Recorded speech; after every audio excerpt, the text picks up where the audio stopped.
नमस्कार, आप देख रहे हैं सिटी न्यूज मुजफ्फरपुर और मैं रिया आप सभी का स्वागत करती हूं। खबरों की शुरुआत करेंगे आज के मुख्य समाचारों के साथ। हेडलाइंस के प्रायोजक हैं माताजी पेंट्स एंड हार्डवेयर। शराब छापेमारी को लेकर उपद्रवियों ने गरहा थाना परिसर में आगजनी कर बवाल काटा। गरहा थाना परिसर में किए गए आगजनी मामले में पुलिस ने 15 लोगों की गिरफ्तारी की है और आगजनी मामले के बाद रामपुर जयपाल गांव में पसरा सन्नाटा। तो ये थे आज के मुख्य समाचार। अब खबरें विस्तार से। गरहा थाना परिसर में उपद्रवियों ने आगजनी कर जमकर बवाल काटा। जिले के आला अधिकारियों के साथ कई थाने की पुलिस ने मौके पर पहुंचकर मामला शांत कराया। शराब की सूचना पे पुलिस छापेमारी करने जाती है और इस दौरान एक व्यक्ति ग्रामीण जो है वो भागने लगते हैं, जिसके दौरान उनकी एक तालाब में डूबने से मौत हो जाती है। जिसके बाद ग्रामीण उस व्यक्ति का शव लाकर थाना पे रख देते हैं और थाना के परिसर में आगजनी करते हैं। थाना के 2 वाहन को जो बोलेरो है उनको जला दिया जाता है, जो मालखाने का वाहन है। साथ साथ 1 दर्जन जो बाइक जो पुलिस जब्त करती है उसको जो ग्रामीण है वो ग्रामीण उसको जला देते हैं। साथ साथ बगल वाले झोपड़ी में भी आग लगा देते हैं। दरअसल पूरा मामला गरहा थाना क्षेत्र का है और गरहा में देखिए कि जिस प्रकार से ये घटना हुई है, आज करीब रात के 8 बजे की पूरी तरह से घटना निकलकर सामने आ रही है। जिस प्रकार से एक व्यक्ति की छापेमारी करने के लिए शराब की सूचना मिली थी गरहा पुलिस को, जिसके बाद शाम को सूचना मिली थी, पुलिस छापेमारी करने गई थी। उस दौरान एक व्यक्ति भागे थे, जो गाँव के व्यक्ति थे, उसकी मौत हो जाती है। हालांकि पुलिस इस मामले में 2 लोगों को हिरासत में लेकर थाना पे लेकर आती है। इस दौरान कुछ असामाजिक तत्व और उग्र भीड़ होकर थाना पे पहुंच जाते हैं और थाना पर परिसर में जाकर आगजनी करते हैं, जिसमें वो 2 व्यक्ति जिसको पुलिस गिरफ्तार करके लाई थी उनको भी वहां से मुक्त करा लेते हैं और साथ साथ यहां पर आगजनी करते हैं। हालांकि इस घटना की जानकारी जैसे ही बलिए पुलिस अधिकारी को लगती है, मौके पर दल बल के साथ SSP Rakesh Kumar, city SP Arvind Pratap Singh, ASP Awadhesh Dixit सहित पूर्वी और पश्चिमी डीएसपी के साथ साथ कई थाने की पुलिस यहां पर पहुंचकर मामले की छानबीन में जुट जाते हैं। सबसे पहले तस्वीर देख सकते हैं किस प्रकार से थाने परिसर में जो है वो आगजनी किया गया। हालांकि इस पूरे मामले पर क्या कुछ कह रहे हैं सिटी एसपी अरविंद प्रताप सिंह, वो भी आप सुनिए। घटना के बारे में वरीय पुलिस अधीक्षक महोदय द्वारा जो प्रतिक्रिया दी गई है वही हम लोग की आधिकारिक प्रतिक्रिया है। यहाँ पर शाम को शराब से संबंधित मामले में 2 लोगों की गिरफ्तारी हुई थी। बाद में किसी व्यक्ति के पानी में डूबने से सूचना की प्राप्त हुई और उसके शव को लेकर गांव वाले आक्रोशित होकर पहले उन लोगों ने राजमार्ग को जाम करने की कोशिश की और चूँकि ये ओपी राजमार्ग पर स्थित है, तो जैसा कि आप लोग देख रहे हैं ओपी के बाहर जो वाहन खड़े थे और जो घास फूस की झोपड़ी थी, इस पर आग लगाने की कोशिश की गई है। जो भी नुकसान हुआ है उसका आकलन किया जा रहा है। घटना के संबंध में प्राथमिकी दर्ज की जा रही है। हम लोगों के संपर्क में भी हैं। शव उनके परिवार वालों के साथ वो लोग हॉस्पिटल भेज दिया गया है। उसके संबंध में भी अग्रिम कार्रवाई की जा रही है और इस घटना के संबंध में भी प्राथमिकी दर्ज कर हम लोग अग्रिम कार्रवाई कर रहे हैं। कितने लोग को लाया गया था गिरफ्तार करके? 2 लोग गिरफ्तार करके लाए गए थे। छुड़ा लिया गया? अभी तक यही सूचना प्राप्त है, या इस घटना के चलते वो लोग कहीं और उन लोगों ने इंसिडेंट क्या हुआ एग्जैक्टली और किस किस प्रकार से घटना घटित हुई है, क्या क्या नुकसान हुआ है, इन सभी चीज़ों का हम लोग आकलन कर रहे हैं। नहीं, पुलिस की कोई सरकारी गाड़ी को कोई नुकसान नहीं हुआ है। यहाँ पर मालखाने के कुछ वाहन जगह की कमी के चलते बाहर खड़े थे, उनका नुकसान हुआ है और एक निजी गाड़ी का नुकसान है। चौकीदार से मारपीट भी की गई है। इस तरह की जानकारी हम लोग को सामने आई है।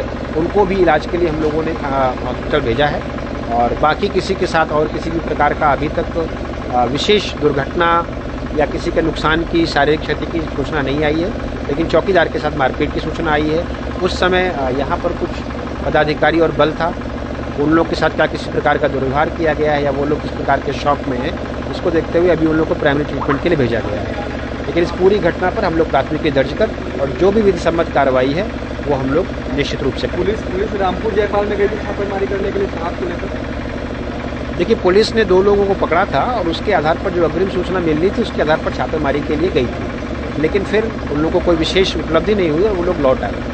बाद में ये सूचना प्राप्त हुई कि एक व्यक्ति की तालाब में डूबने से मृत्यु हो गई है। संभवतः गांव वालों को ऐसा लगा होगा कि पुलिस के डर से कोई व्यक्ति भागा हो और फिर वो उस तरह से दुर्घटना हो गई हो, लेकिन हम लोग के पास ऐसी कोई सूचना नहीं थी। ये शाम की बात है। फायरिंग करने की भी बात आ रही है? नहीं, अभी तक ऐसी कोई बात नहीं कि आग लगा हुआ था, जला हुआ हाँ, जल रहा था। हाँ, उसके बाद में थाना जो प्रभारी लोग थे वही सबको, हमारा पापा लोग जो थे हाँ, वही सबको उधर से लेकर के अपना घर पे अपना सबको सेफ्टी दिए हम लोग। हाँ, बस इससे ज़्यादा नहीं देखे, वो लोग भाग गए।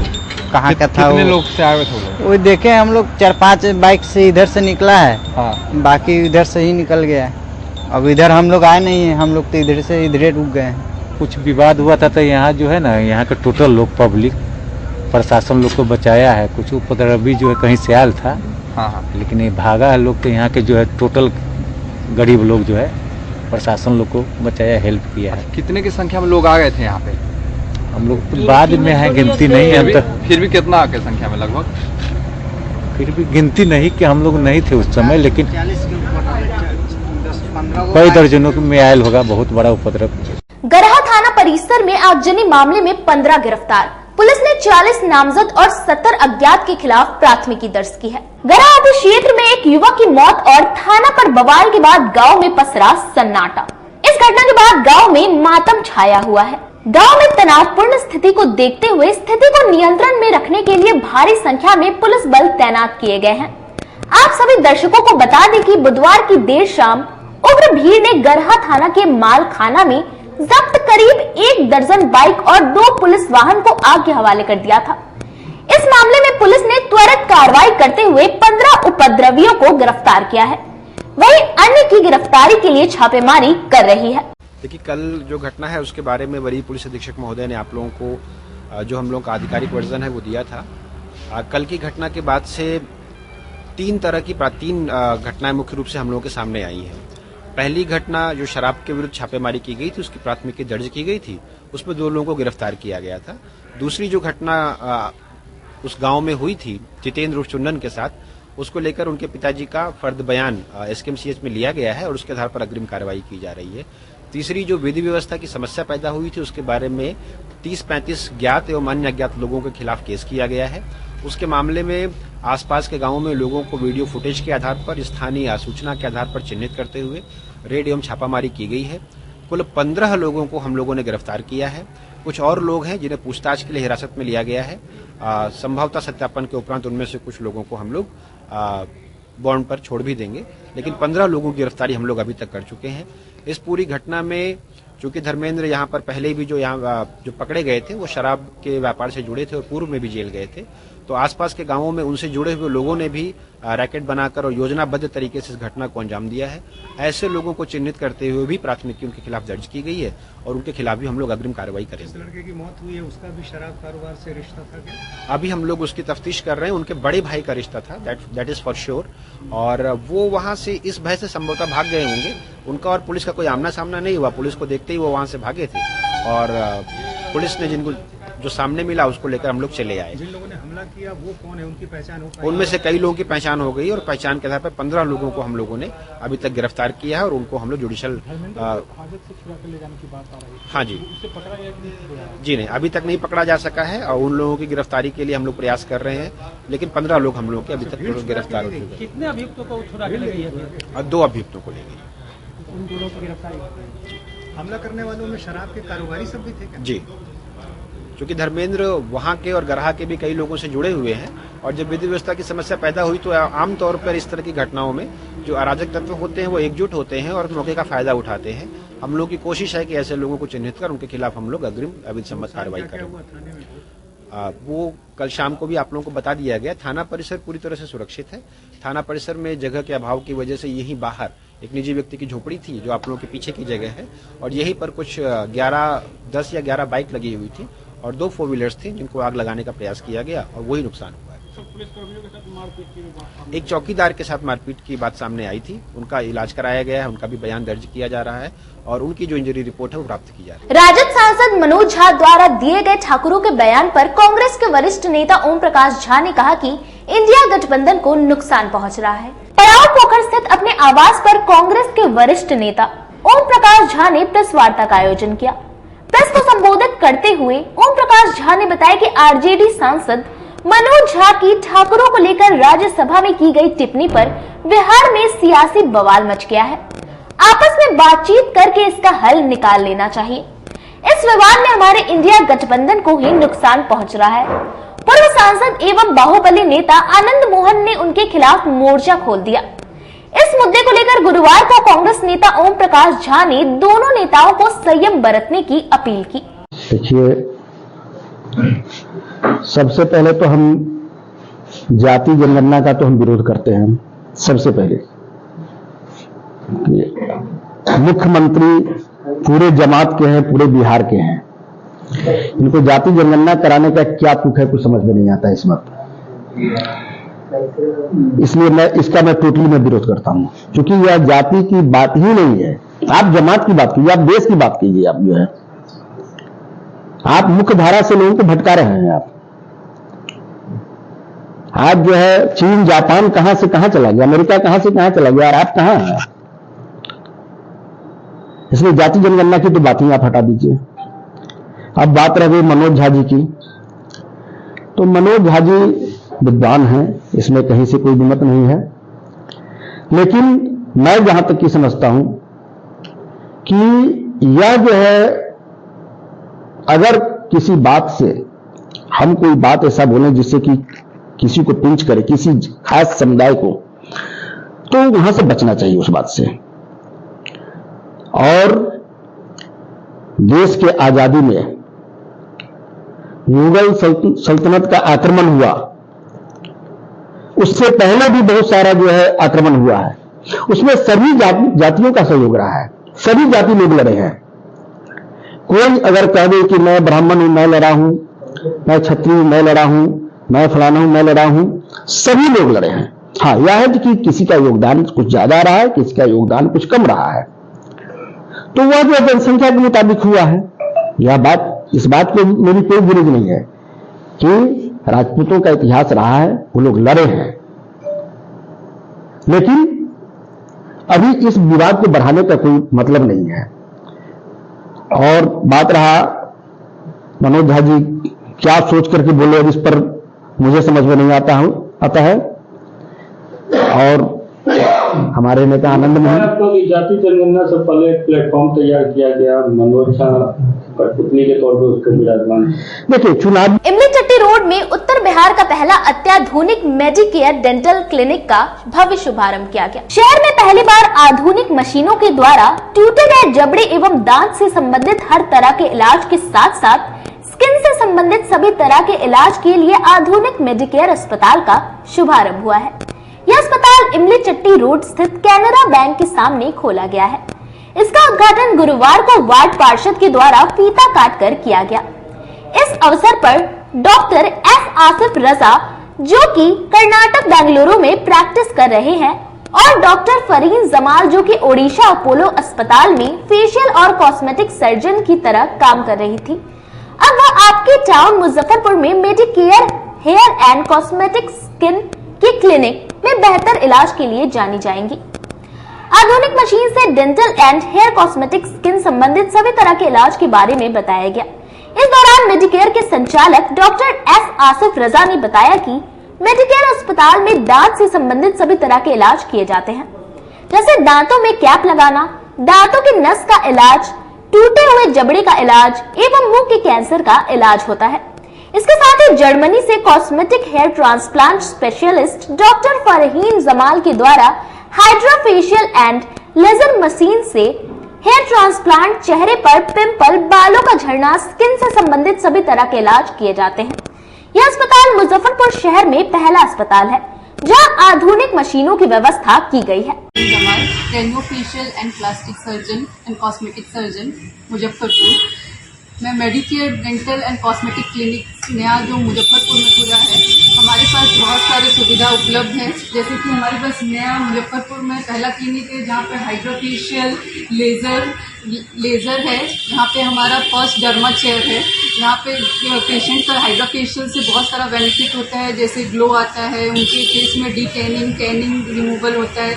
यहाँ पे लेज़र के द्वारा tattoo removal, permanent makeup like permanent eyebrow, permanent lip colouring, skin में hair removal, permanent hair removal और बीबी ग्लो टाइप का बहुत सारे ट्रीटमेंट यहाँ पे उपलब्ध हैं, जैसे melasma, skin brightening, skin lightening, skin lightening, de tanning और बहुत सारे प्रोसीजर्स यहाँ पे उपलब्ध हैं।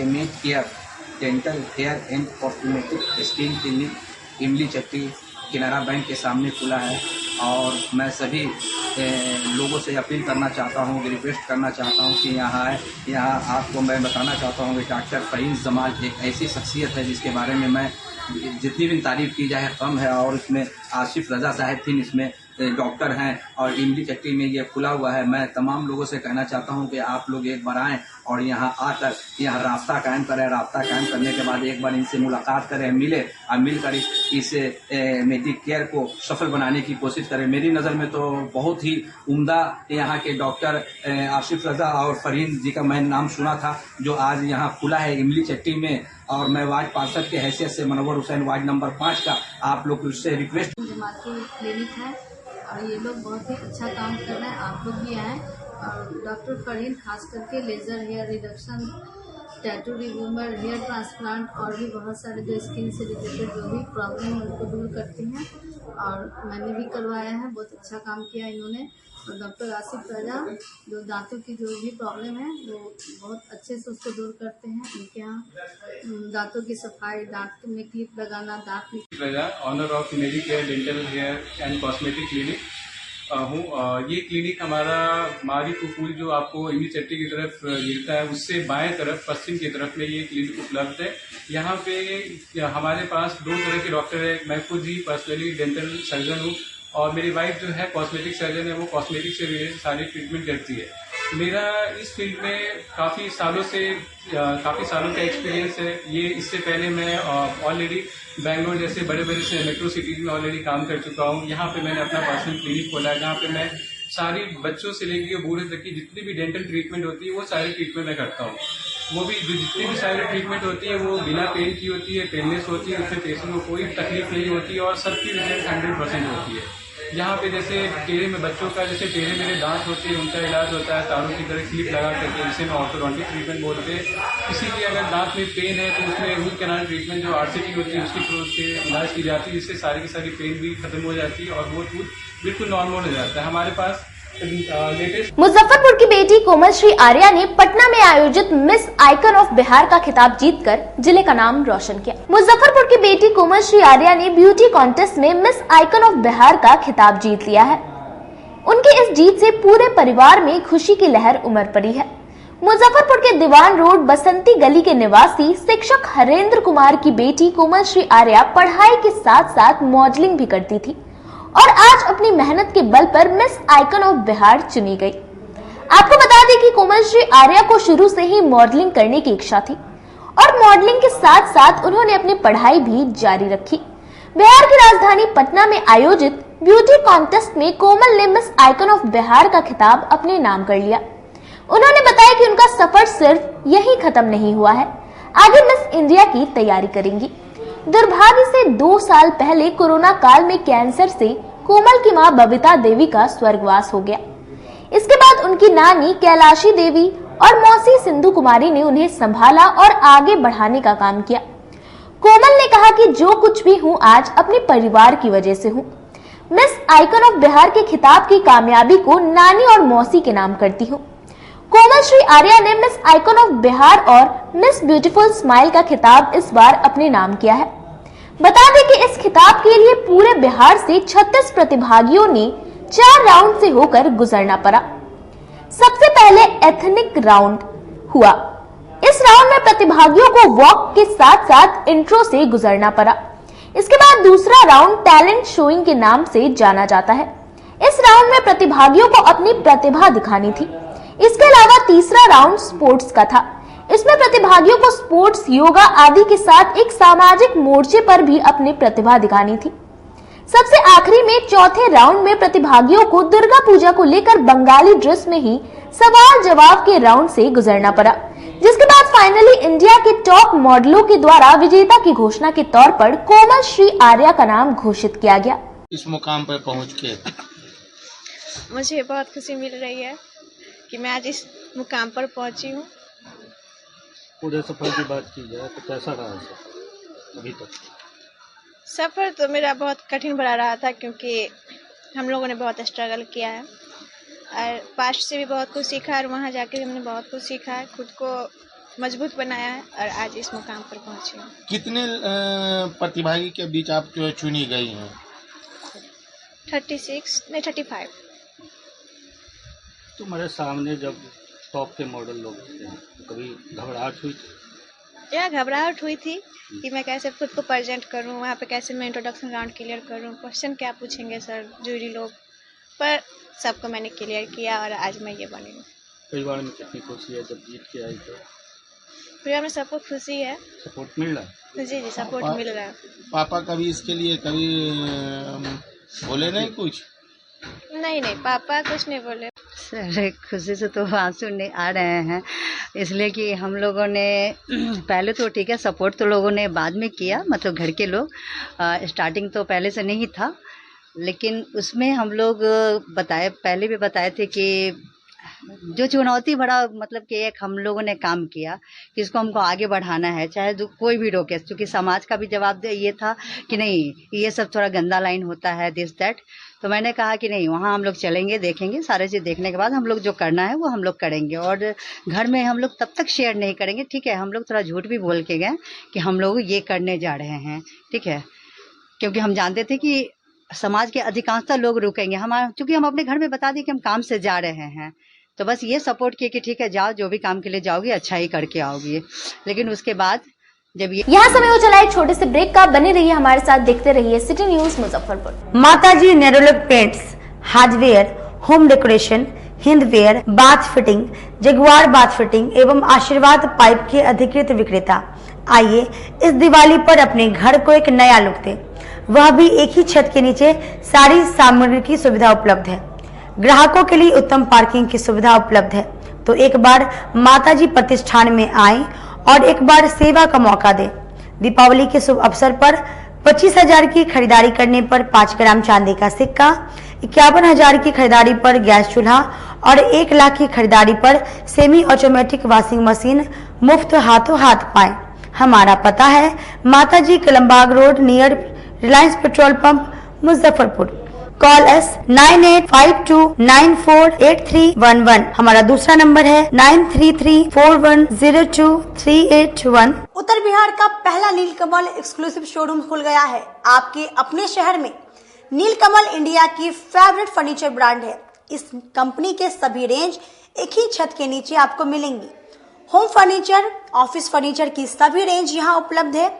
कंपनी का एक्सक्लूसिव शोरूम होने के कारण 40% तक की विशेष छूट मिल रही है। इसके अलावे 0% इंटरेस्ट के साथ बैंक से फाइनेंसिंग की भी सुविधा उपलब्ध है। तो देर मत कीजिए, एक बार हमारे यहाँ अवश्य पधारे। हमारा पता है Mithanpura, Narayanpur road, opposite Vaishali management college और हमारा मोबाइल नंबर है 9334900888 और हमारा दूसरा नंबर है 7004320580। यू एसोसिएट नीलकमल का फर्नीचर शोरूम नारायणपुर से हट करके मिठनपुरा चौक के समीप क्लब रोड में हम लोगों ने अभी स्थापित किया है, जहां आपको होम फर्नीचर के, ऑफिस फर्नीचर के विस्तृत रेंज देखने को भव्य रूप से मिलेंगे और हमारे पास मैट्रेस की भी एक बहुत अच्छी रेंज उपलब्ध है और साथ ही साथ हमारा लगन का भी काफी भारी डिस्काउंट ऑफर चल रहा है, जिसमें 40% तक की छूट दी जा रही है और साथ में हमारे यहाँ फाइनेंस की भी सुविधा है, जिसमें आप बजाज से, HDFC से 0 डाउन पेमेंट पर भी सारी चीजें ले जा सकते हैं। तो आप लोगों से निवेदन है कि एक बार आकर के हमें सेवा का मौका। अपने सपनों की आशिया को दे एक नई पहचान माँ भवानी डेकोर प्राइवेट लिमिटेड के साथ, जो है ऑथराइज्ड डिस्ट्रीब्यूटर ऑफ कजारिया। देश की मिट्टी से बनी टाइल से देश को बनाते हैं और जहाँ मिलती है सभी प्रकार के Indian and imported granite, marble, sanitary एवं कोटा स्टोन का अनोखा एवं आकर्षक संग्रह। माँ भवानी डेकोर प्राइवेट लिमिटेड मतलब a complete floor solutions. New 0 mile Dadar road Muzaffarpur. Call 9934753111।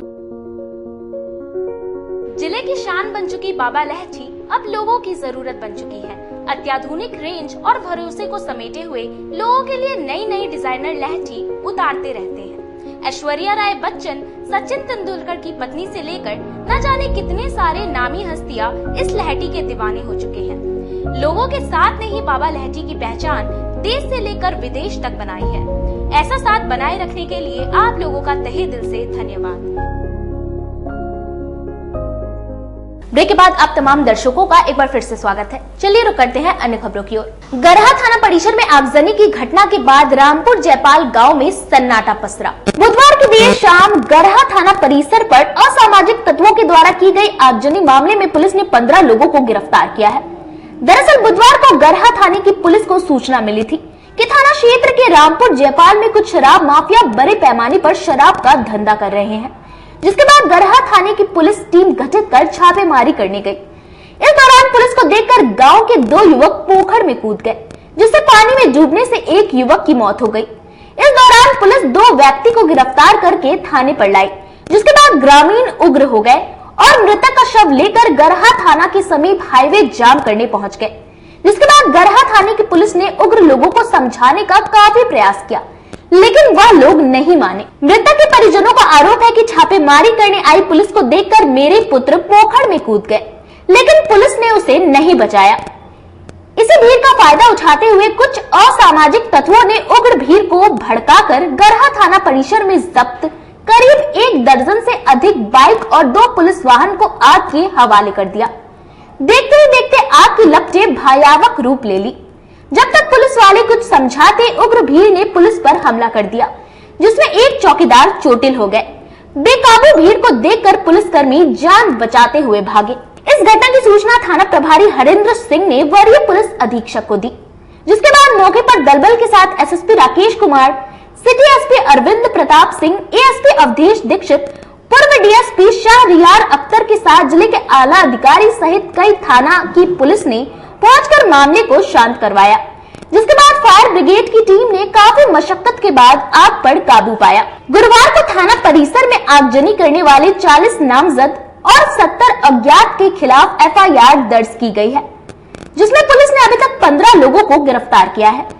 साथ ही अन्य कई लोगों को हिरासत में लेकर पूछताछ कर रही है। हमर लड़का चूड़ी बना रहा था, मुनीलाल सिंह का चूड़ी बना के 5:30 में उधर से आ रहा था।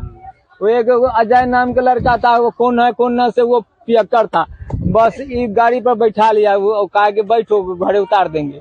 वो आ रहा था तो कहता कि ये शराबी है रे, इसको पकड़ो, बस डरे तीनों कूद गया।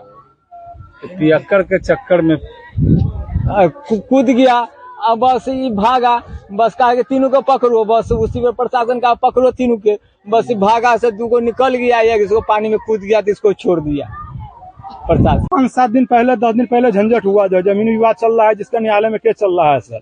वो बोला कि जो 3 से 5 से 4 दिन में तुमको जो दुनिया दिखा देंगे, तुमको बेटा को मरवा देंगे, जो है मरवा देंगे। हाँ वो बोला। और कल आज हमारा डेट था, डेट पर जिसे पेपर में अनाउंस हुआ, जिसका पेपर हमारे पास है, जिससे भोला राय से मुकेश राय झंझट हुआ, जो है मुकेश राय उस टाइम कुछ नहीं बोला, और भोला राय जो है पूरा परिवार जो है बोला जो है तुमको बच्चा को मरवाएंगे, और बैठवा के ले गया, समझे कि नहीं। और नशा चूड़ी बना के आ रहा था, लेके जाके अज्ञात लोग से लेके अपना, तो वो है भगवान जाने जब वो दोनों कैसे आया नहीं आया।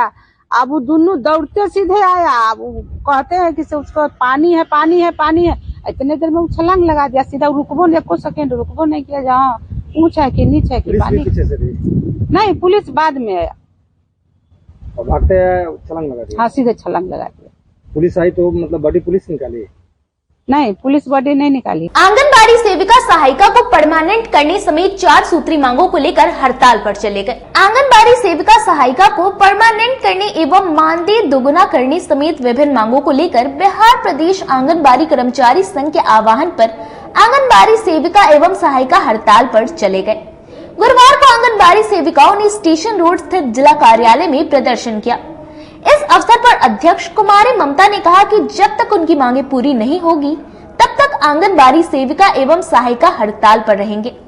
उनका कहना है कि आंगनबाड़ी सेविका एवं सहायिका काम अधिक करती है, लेकिन उन्हें काम के बराबर की राशि नहीं दी जाती है।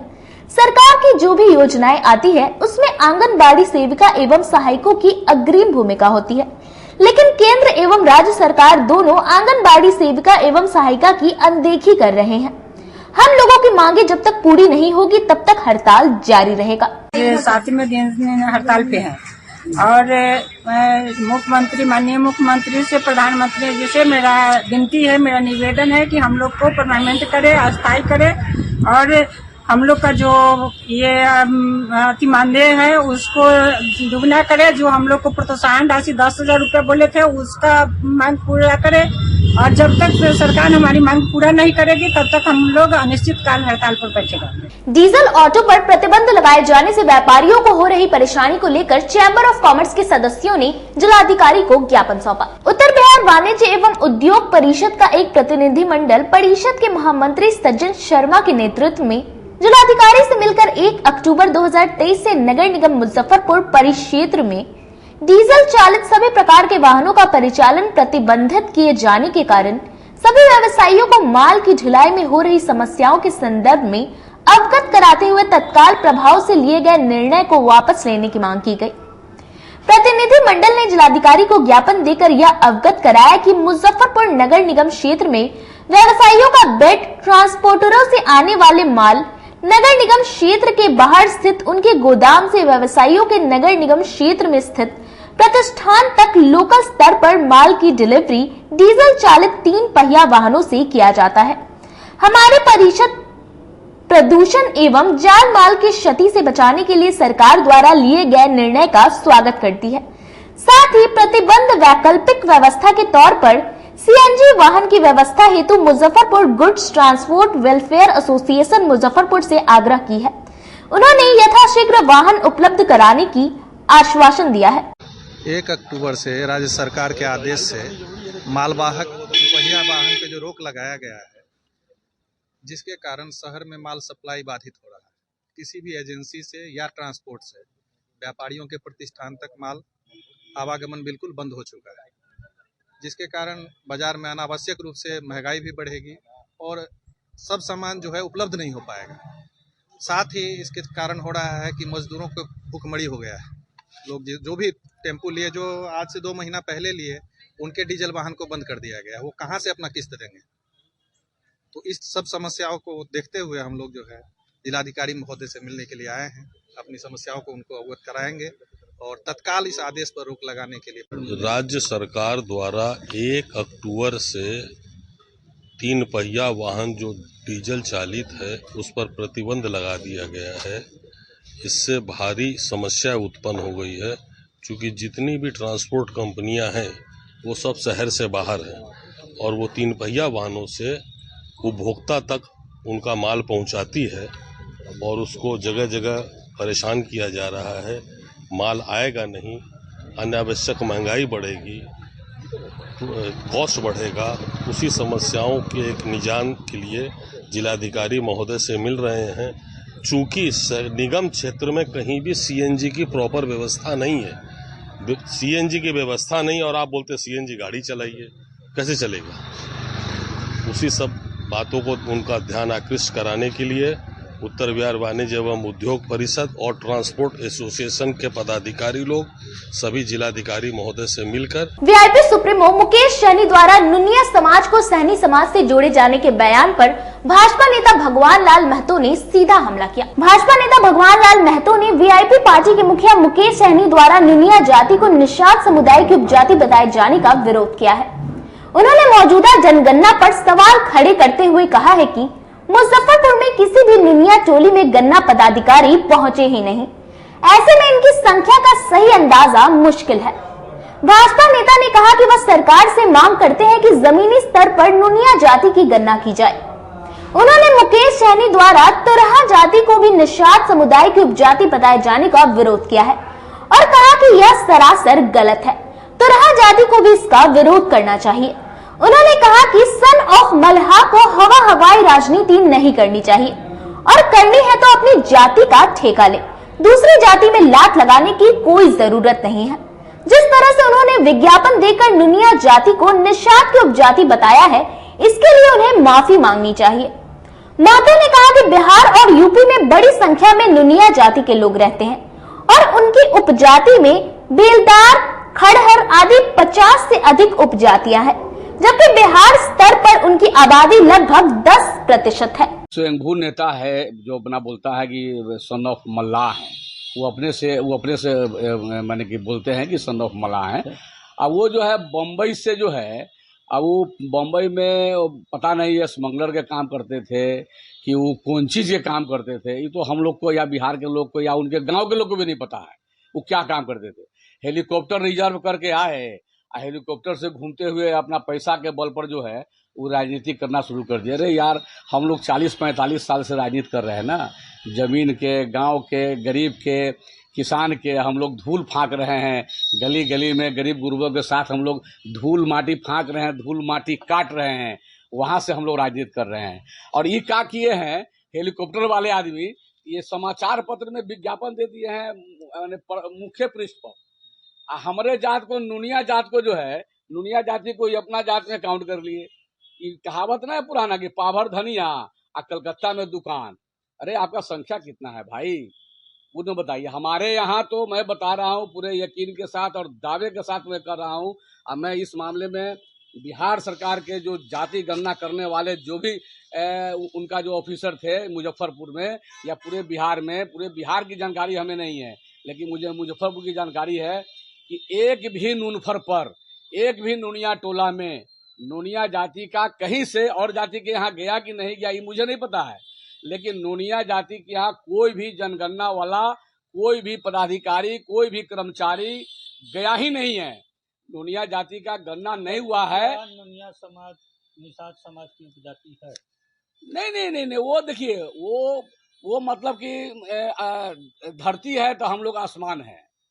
वो उनका हमारा कोई तुलना ही नहीं है, उनका हमारा तो कोई तुलना ही नहीं है। हमारा जो नूनिया है, हमारा उपजाति है, जैसे हम नूनिया हैं तो नूनिया का उपजाति है बिंद, बेलदार, खरवट, मतलब इसमें 54-55 हमारा उपजाति है। तो उसमें हम लोगों को क्या किया है सरकार, खंड खंड खंड खंड खंड खंड में नाम दे करके उसको दर्शा दिया गया है, समझ गए ना। लेकिन जैसे हम लोग नहीं, हम लोग नूनिया में अवधिया नूनिया है, लेकिन हम लोग बोलते हैं कि नूनिया है, हम लोग लिखते हैं कि महतो। तो उसी तरह से मैं बता रहा हूं कि नूनिया जाति का पूरे बिहार में बहुत भारी आबादी है, बहुत भारी आबादी है। बिहार में भी है और उत्तर प्रदेश में भी है। उत्तर प्रदेश में हम लोग का नेता जो है दारा सिंह चौहान है। खबरों का सिलसिला यही होता है समाप्त। अब मुझे और मेरी पूरी न्यूज टीम को दीजिए इजाजत। कल फिर मिलेंगे आपसे शहर की तमाम खबरों के साथ। नमस्कार।